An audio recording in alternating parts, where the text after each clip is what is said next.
Buenas tardes. En esta pequeña serie que estoy realizando estos días en torno a la pintura flamenca en España y las relaciones entre España y Flandes desde el punto de vista artístico en el siglo XVI y XVII, voy a hablar hoy de dos de las grandes pinturas que se conservan en nuestro país de Roger van der Weyden, el gran artista flamenco del siglo XV y cuya historia está muy ligada a la dinastía de la Casa de Austria, como veremos. Y también el punto de vista será, y de ahí el título, Pinturas para mujeres, discutir para qué servían estas pinturas, qué sentido tenían estas pinturas y cómo fueron en realidad muy mal interpretadas por uno de los grandes genios del momento, que es Miguel Ángel. Las pinturas en cuestión son estas dos que estamos viendo aquí, la crucifixión hoy conservada en el monasterio del Escorial y el descendimiento de Cristo que cuelga de los muros del Museo del Prado. Van der Weyden fue, como digo, uno de los principales pintores flamencos de esa gran centuria de la pintura flamenca que es el siglo XV, un pintor al servicio de los duques de Borgoña. Aquí vemos su retrato de Felipe el Bueno. Realmente estos retratos que hace Van der Weyden son la base de la Escuela Española de Retratos del siglo XVI y del XVII, aunque no es el tema que vamos a tratar hoy. También Van der Weyden pintó para los mismos comitentes dos grandes pinturas con la justicia, con el tema de la justicia de Erkenbaldo y el tema de la justicia de Trajano. Dos alegorías de la justicia que se encontraban en el ayuntamiento de Bruselas, que fueron admiradas por el joven príncipe Felipe, futuro Felipe II, y que desgraciadamente fueron destruidas en 1695. Hoy las conocemos a través de estos tapices. Pero quiero centrarme, como digo, en la pintura de Van der Weyden en España.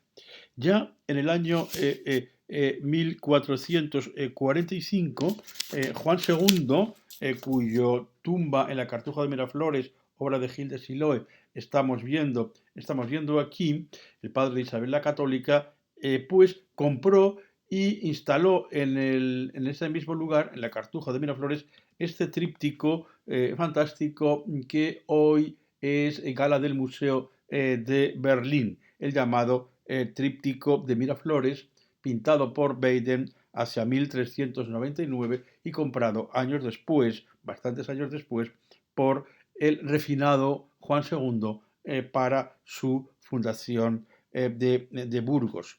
En el libro Becerro de esta cartuja se habla de todo esto, se menciona el cuadro, la donación, y se dice que es un cuadro precioso y devoto, pretiosum et devotum. ¿Qué quiere decir esto? Que ya en el siglo XV la pintura de Van der Weyden era alabada desde un doble punto de vista. Desde el punto de vista de la preciosidad del arte, de ese estudio no sutil de perspectivas, de iluminaciones, de interiores, de exteriores, de paisajes, de arquitectura y escultura pintada, es decir, un arte altamente intelectual, pero que era un arte que también debía provocar la devoción. Es decir, el arte de Weyden era apreciado en Europa, en Flandes y en la corte española, como un arte de alto valor estético y de un arte de alto valor también devoto. Bien, pero no me quiero centrar en este tríptico maravilloso, sino, como digo, en las dos grandes obras que fueron pintadas por Weiden, no con destino a la corte habsbúrgica y en definitiva la corte española, sino con otros destinos distintos. Bien, la primera de ellas, comencemos por el descendimiento, ¿no? El maravilloso, ¿no?, descendimiento de Van der Weyden, que causó sensación ya desde el momento en que fue pintado en 1443 para la capilla de los arcabuceros de Lovaina. De allí fue comprado por María de Hungría, la hermana de Carlos V, tía de Felipe II, y fue instalada en la capilla de un palacio de vida efímera, pero importantísimo por las obras de arte que custodiaba el Palacio de Banch en los alrededores de Bruselas, que luego fue casi inmediatamente destruido en los años 50. Allí este cuadro fue admirado por el joven príncipe Felipe en su primer viaje a los Países Bajos. De manera que no es de extrañar que este cuadro tan preciado fuera traído a España por María de Hungría en el año 1556, cuando se retira acompañando a su hermano Carlos V, y a la muerte de esta en 1558, pues el cuadro es heredado por Felipe II, por el hijo de Carlos y su sobrino. Este cuadro entonces fue llevado en un primer momento a la Capilla del Pardo por Felipe, cuando todavía no estaba habilitado, aunque ya se había comenzado a construir, el monasterio del Escorial, y al final fue llevado hacia 1566 con seguridad a el Escorial, donde Felipe II lo situó en la sacristía del monasterio. Un lugar, como luego también comentaré, de la máxima importancia para el rey. Bien, el cuadro siempre ha sido objeto de absoluta admiración, ¿no?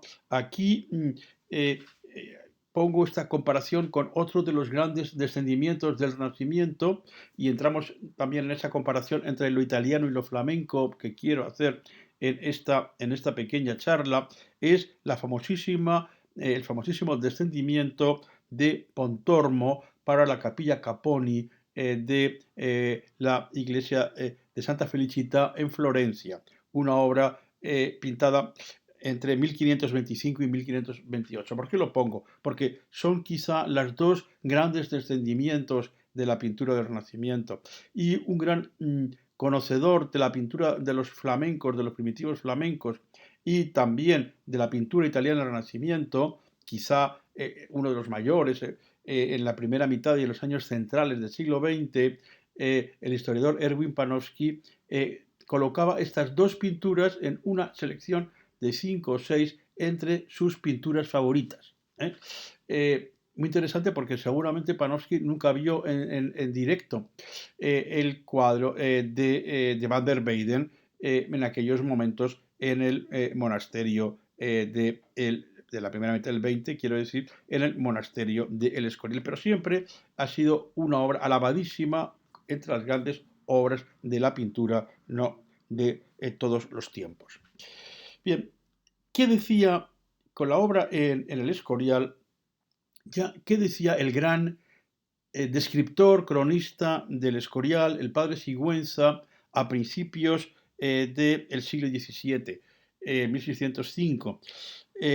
Habla de ella como una obra, dice, pieza de mucho primor. Está pintada en aquella manera alemana o flamenca. Destaca el tema de la Virgen desmayada y destrozada por el dolor. El cuadro, dice, es una demostración de tristeza. Es decir, está alabando esas cualidades patéticas de la pintura flamenca a través de este cuadro. Cualidades patéticas que no le acaban de convencer ¿no? Porque Sigüenza es un súper admirador de Tiziano, por ejemplo, ¿no? Y critica la exageración de las posturas, parece que le falta algo, como dice, pues italiano en la pintura. Y efectivamente, aquí lo estamos viendo, lo podemos ver en este otro detalle, o lo podemos ver también en este detalle de las lágrimas. Y es aquí donde quiero llegar. En este cuadro, la expresión patética, la expresión de dolor, la expresión de tristeza, se pinta, digamos, de una manera al máximo posible en las posibilidades de esa pintura devota de Flandes del siglo XV. Hay un estudio de las expresiones del dolor y hay un estudio también de las lágrimas, ¿no? De la pintura de la lágrima humana como máxima expresión del dolor, como vemos en esta imagen. Bien, ¿qué opinaba de todo esto? No de esta pintura, que obviamente no conocía. ¿Qué opinaba de esta manera de pintar el gran Miguel Ángel en estos mismos años? Conocemos una afirmación suya, toda una crítica que él realiza a la pintura flamenca, a la pintura alemana, que es un clásico para poder comprender esas dos actitudes tan distintas ante el arte que se produjeron de manera coetánea en los siglos XV y XVI entre Flandes e Italia. Miguel Ángel, en una carta a Vittoria Colonna, un personaje que luego veremos y hablaré un poco de él, dice: la pintura de Flandes satisfará, señora, a cualquier devoto más que ninguna de Italia. Esto no es por el vigor y la bondad de tal pintura, sino por la propia bondad del devoto. Es decir, que Miguel Ángel contrapone las dos maneras de realizar obras de arte, pinturas italiana y flamenca, y él piensa que la cualidad de una pintura flamenca está en lo que el devoto está mirando y no en la propia obra, de arte, ¿no? Aquí estamos viendo el tema de la crucifixión, que luego veremos en Van der Weyden. A la izquierda, una crucifixión juvenil de Miguel Ángel, ¿no? Con el Cristo de bello cuerpo estilizado, y una composición patética de escultura flamenca muy cercana a la sensibilidad del propio Van der Weyden. Y dice, por la bondad del devoto.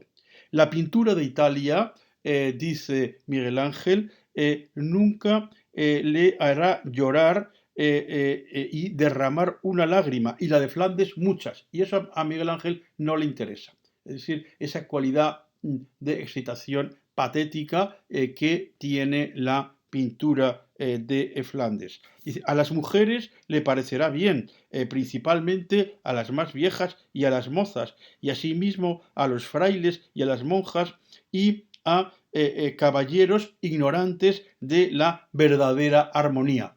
Y termina diciendo: porque el verdadero arte es el arte italiano. Vemos que la polémica no puede ser más fuerte y no puede, además, en boca de uno de los grandes, quizá el mayor, de la Italia en el momento en el que él escribe esto. Claro, si vemos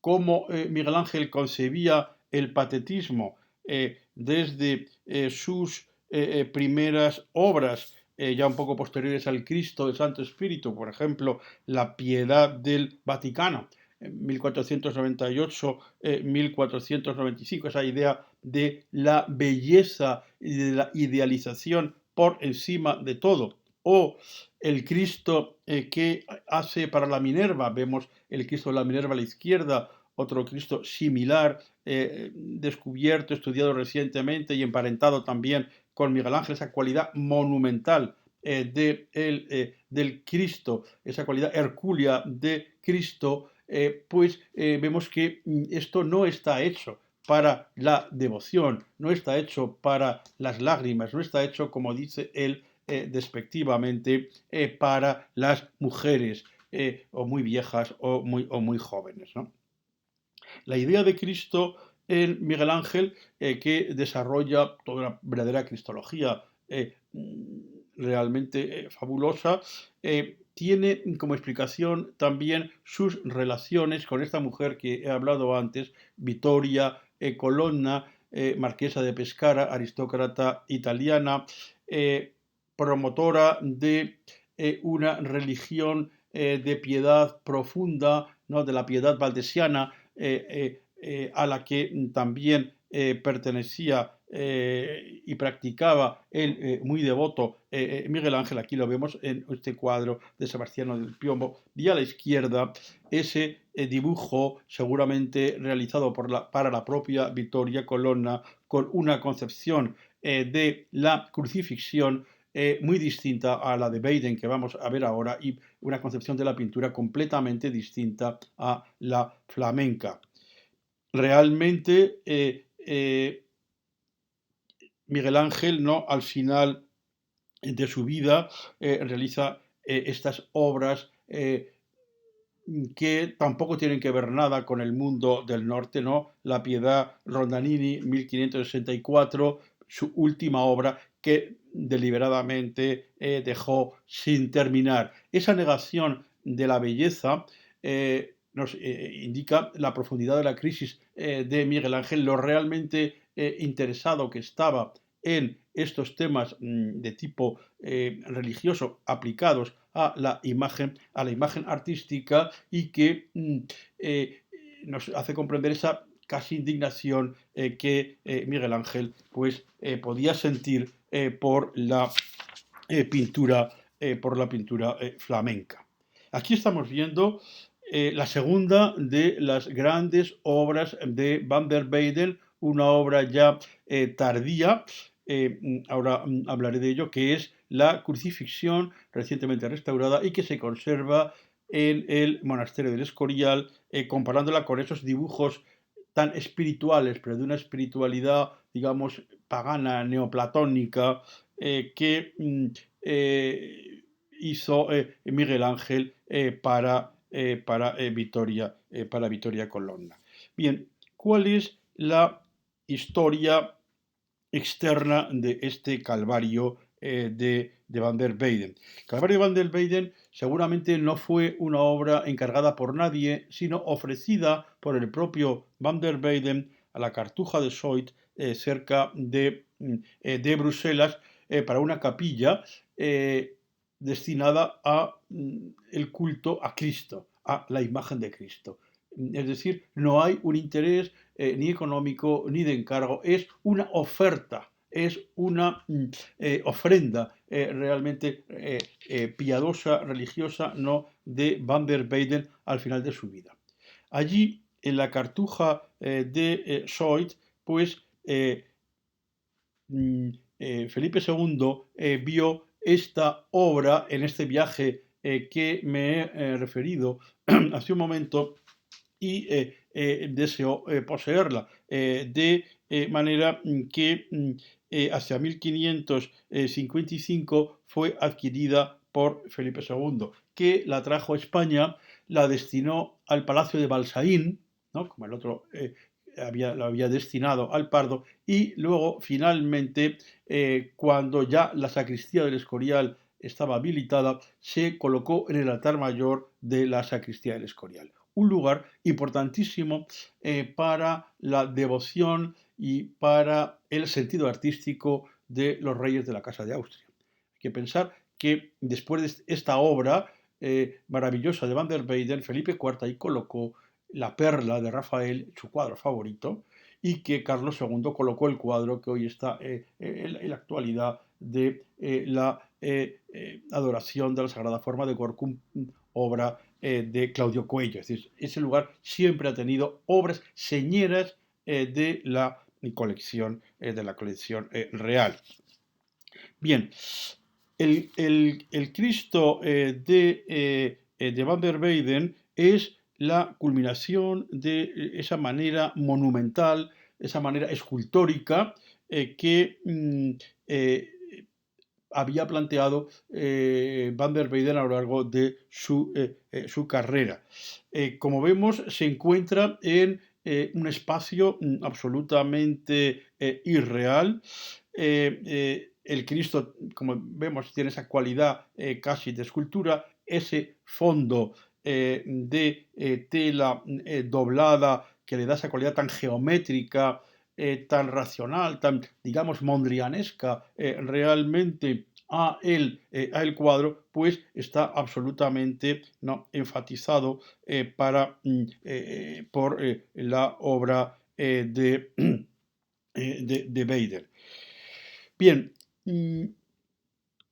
quiero hablar del tema de las lágrimas, retomar el tema de las lágrimas. Vamos a ver aquí el cuadro en su visión general. Bien, curiosamente, en este cuadro, los que lloran, pues no son ni la Virgen y San Juan, que están en la parte de abajo, personajes vivos. Realmente el que llora, el que está derramando 3 lágrimas, es la figura de Cristo, que es un personaje que ya está muerto. La narración del Evangelio de San Juan, que es la que muy seguramente ha tenido en cuenta Van der Weyden para realizar esta imagen de Cristo, es la siguiente. Llegando a Jesús, como le vieron ya muerto, no le rompieron las piernas, sino que uno de los soldados le atravesó con la lanza y al instante salió sangre y agua. Y es lo que estamos viendo en el cuadro. Es decir, es un Cristo muerto ya con la lanzada, es decir, la lanzada es después de la muerte de Cristo, sale, como dice el evangelista San Juan, sangre y agua. Todo esto nos indica que ese es un episodio final, previo al descendimiento de Cristo, episodio final de la pasión, en el cual Cristo está muerto y los muertos obviamente ya no lloran, pero Cristo está llorando en este cuadro de Van der Weyden. ¿Qué quiere decir esto?